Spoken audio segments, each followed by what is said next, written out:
पिछले क्लास में हमने पढ़ा था संविधान का निर्माण। संविधान का निर्माण क्यों जरूरी है सब हमने जाना। आज के क्लास में हम लोग जानेंगे कि संविधान सभा का गठन कैसे हुआ और किस योजनाओं के तहत हुआ। तो इसको जानने के लिए इसके इतिहास में जाना जरूरी है। तो आप ये समझिए कि कैबिनेट मिशन योजना के द्वारा सुझाए गए प्रस्तावों के तहत नवंबर 1946 में संविधान सभा गठन हुआ था। क्वेश्चन मार्क कर लीजिए, नवंबर 1946 में संविधान सभा का गठन हुआ। योजना की विशेषताएं निम्नलिखित थीं। इसमें विशेषताएं क्या क्या थीं? तो इसमें सबसे बड़ी विशेषता थी कि संविधान सभा की कुल सदस्य संख्या 389 होनी थी। कितनी? 389 होनी थी। इनमें से 296 सीटें ब्रिटिश भारत, सीधा सा मतलब है कि रियासतों को छोड़ करके ब्रिटिश भारत, और 93 सीटें देशी रियासतों को आवंटित की जानी थी। संविधान के गठन अंतर्गत संविधान सभा के कुल सदस्य जो संविधान सभा या संविधान का निर्माण करते तो उनका 389 कुल संख्या रखी गई, जिनमें से 296 सीटें वो ब्रिटिश भारत, मतलब कि ब्रिटिश भारत में जिन जगहों पर हुकूमत कर रही थी वहाँ से लिया गया, और 93 सीटें देशी रियासतों को आवंटित की जानी थी। ब्रिटिश भारत को आवंटित की गई 296 सीटों में से 292 सदस्यों का चयन 11 गवर्नरों के प्रांतों और 4 का चयन मुख्य आयुक्त के प्रांतों में से किया जाना था। माने 11 गवर्नरों के प्रांतों से 292 और 4 का चयन आयुक्तों के प्रांतों से किया जाना था। यह सवाल पूछता है। दूसरा पॉइंट इसका था कि प्रत्येक प्रांत और देशी रियासतों अथवा छोटे राज्यों के मामले में राज्यों के समूह को उनकी जनसंख्या के अनुपात में सीटें आवंटित की जानी थी। माने जनसंख्या के आधार पर ही सीटें कैसे आज परिसीमन दी जाती है, तो उस बात को रखी गई थी। मोटे तौर पर कहा जाए तो प्रत्येक 10 लाख लोगों पर 1 सीट आवंटित की जानी थी। सवाल आपसे आ जाएगा कि संविधान सभा के गठन में कितनी जनसंख्या को मानक रखा गया, तो उस समय 10 लाख का मानक रखा गया था। प्रत्येक ब्रिटिश प्रांत को आवंटित की गई सीटों का निर्धारण 3 प्रमुख समुदायों के बीच उनकी जनसंख्या के अनुपात में किया जाना था। ये तीनों समुदाय थे मुस्लिम, सिख और सामान्य। मुस्लिम और सिख को छोड़कर मतलब कि इसमें थे। प्रत्येक समुदाय के प्रतिनिधियों का चुनाव प्रांतीय असेंबली में उस समुदाय के सदस्यों द्वारा किया जाना था और एकल संक्रमणीय मत के माध्यम से समानुपातिक प्रतिनिधित्व तरीके के मतदान किया जाना था। सवाल यह भी बनता है यूपीएससी के आपके सामने कि संविधान सभा के गठन में किस प्रकार किस तरीके से इनका चयन करना था। तो सबसे बड़ी बात थी कि एकल संक्रमणीय मत के माध्यम से समानुपातिक प्रतिनिधित्व तरीके से मतदान किया जाना था। और 5वां पॉइंट था देशी रियासतों के प्रतिनिधियों का चयन रियासतों के प्रमुखों द्वारा किया जाना था। ध्यान रखिएगा कि देशी रियासतों के जो प्रतिनिधि होंगे जो संविधान सभा में भाग लेंगे, तो देशी रियासतों के प्रमुख माने जो वहाँ के राजा हुआ करते थे या जो प्रमुख थे उनके द्वारा किया जाना था। अतः यह स्पष्ट था कि संविधान सभा आंशिक रूप से चुनी हुई और आंशिक रूप से नामांकित निकाय थी। इसके अलावा सदस्यों का चयन अप्रत्यक्ष रूप से प्रांतीय व्यवस्थापिका के सदस्यों द्वारा किया जाना था, जिनका चुनाव एक समिति अधिकार के आधार पर किया गया था।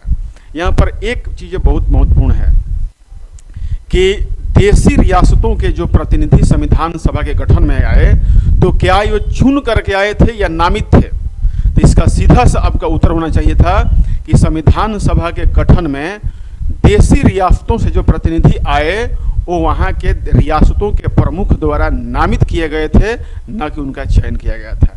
सिर्फ ब्रिटिश भारत के जहाँ प्रभुत्व था वहीं पर लोकतांत्रिक तरीके से चयन किया गया और एकल संक्रमणीय मत प्रणाली के तहत उनका वोट का अधिकार माना गया।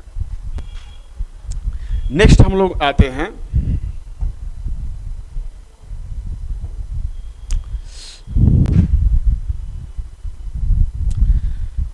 संविधान सभा के लिए चुनाव जुलाई अगस्त 1946 में हुआ था।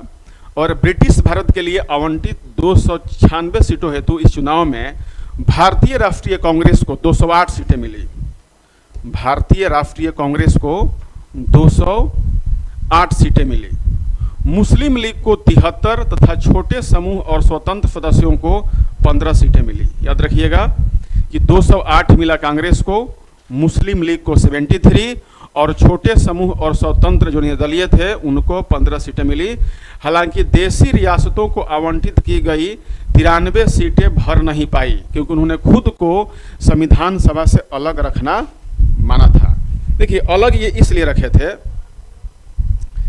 ये जो देशी रियासत के सदस्य थे 93 सीटें इनको दी गई थी, लेकिन 93 सीटें इसलिए नहीं भरी कि इनका मानना था कि एक बार भारत का संविधान बन गया तो हमारा जो रियासत है इसका विलय हो जाएगा। विडंबना यही है। अब उसमें हैदराबाद हो सकता है, जूनागढ़ हो सकता है, ऐसे कई ऐसे देशी रियासतें थीं जो भारत के संविधान सभा में अपने प्रतिनिधियों को नहीं भेजा, और उनका डर ये था कि अगर हमारे प्रतिनिधि चले जाते हैं तो भारत के संविधान को हम अंगीकृत करते हैं और स्वीकृत करते हैं। तो इस डर से उन्होंने संविधान सभा में अपने प्रतिनिधियों को नहीं भेजा, और जो 93 सीटें दी गई थी वो भर नहीं पाई, क्योंकि उन्होंने खुद को संविधान सभा से अलग रखने का निर्णय ले लिया था। यद्यपि संविधान सभा का चुनाव भारत के वयस्क मतदाताओं द्वारा प्रत्यक्ष रूप से नहीं हुआ था, तथापि इसमें प्रत्येक समुदाय हिंदू, मुस्लिम, सिख, पारसी, आंग्ल भारतीय, भारतीय ईसाई, अनुसूचित जाति, अनुसूचित जनजाति के प्रतिनिधियों को जगह मिली। इनमें महिलाएं भी शामिल थीं। महात्मा गांधी के अपवाद को छोड़ दें तो सभा में उस समय भारत की सभी बड़ी हस्तियां शामिल थीं। भारत के संविधान सभा का जब गठन किया गया तो महात्मा गांधी ने उसको अपने से अलग रखा, लेकिन उस समय जितने भी चर्चित नेता थे और बड़े नेताओं थे जिनका आप नाम जानते हैं, वे लगभग संविधान सभा में प्रतिनिधि के रूप में चुन करके आए थे, या उन्हें देशी रियासतों के रूप में नामित किया गया था।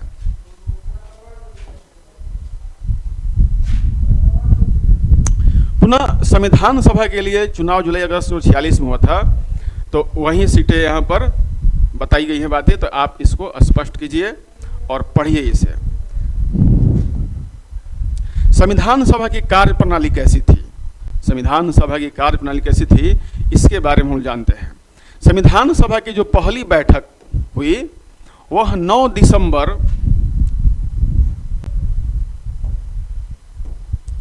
संविधान सभा की पहली बैठक 9 दिसंबर 1946 को हुई।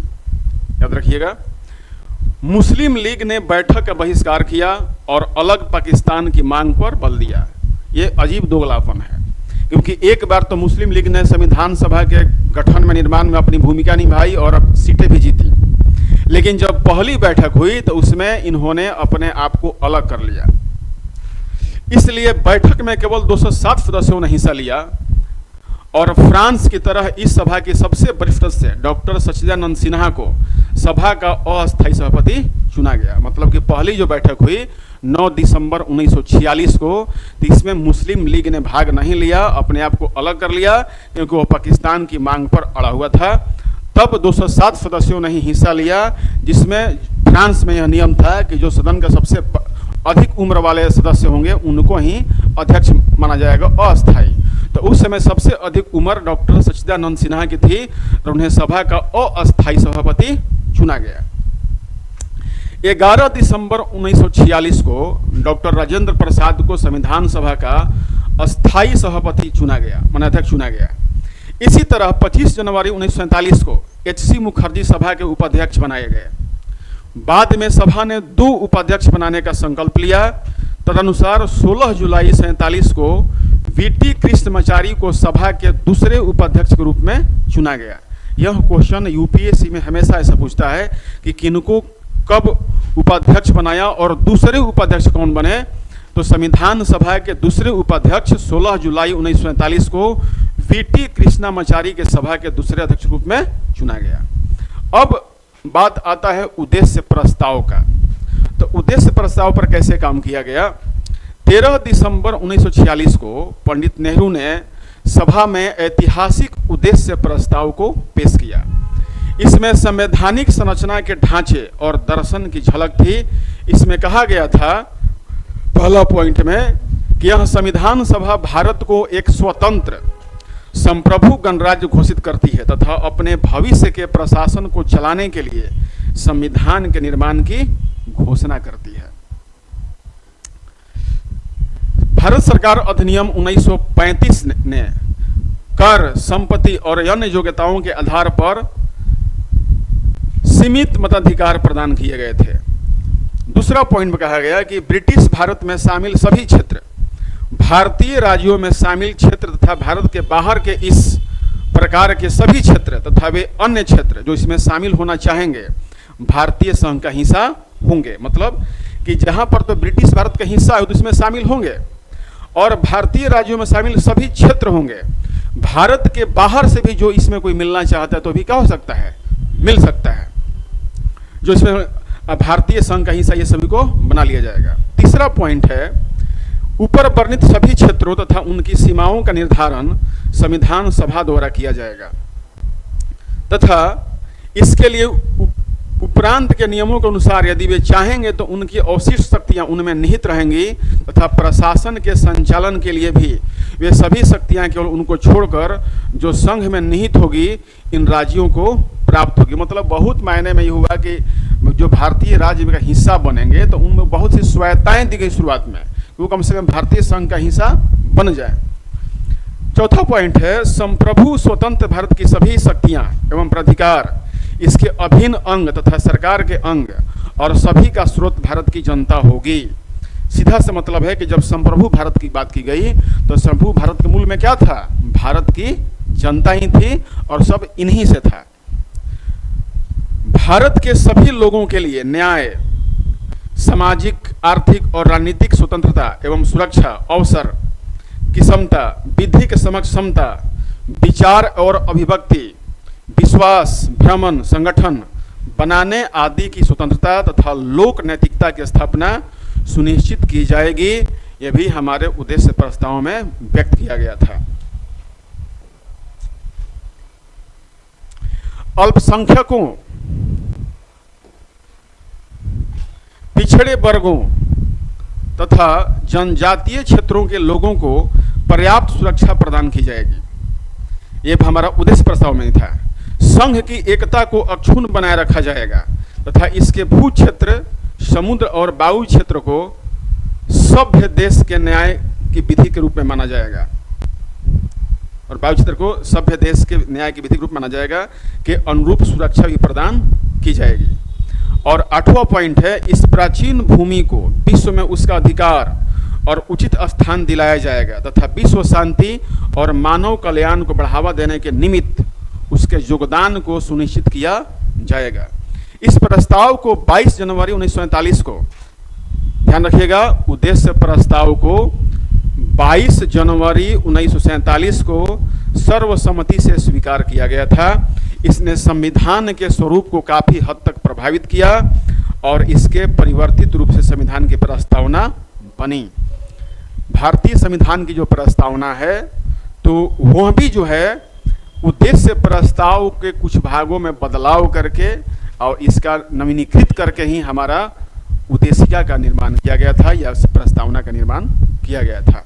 तो उद्देश्य प्रस्ताव ये था और इसके आधार पर भारतीय संविधान की प्रस्तावना को बनाया गया। तो ये अभी तक की बातें थी। नेक्स्ट क्लास में इसके बारे में और आपको डिटेल बताया जाएगा। तब तक के लिए आप इसे पढ़ें और नोट्स जरूर बनाएं। तब तक के लिए धन्यवाद, नमस्कार और अगले क्लास के लिए आप वेट करें। Thank you.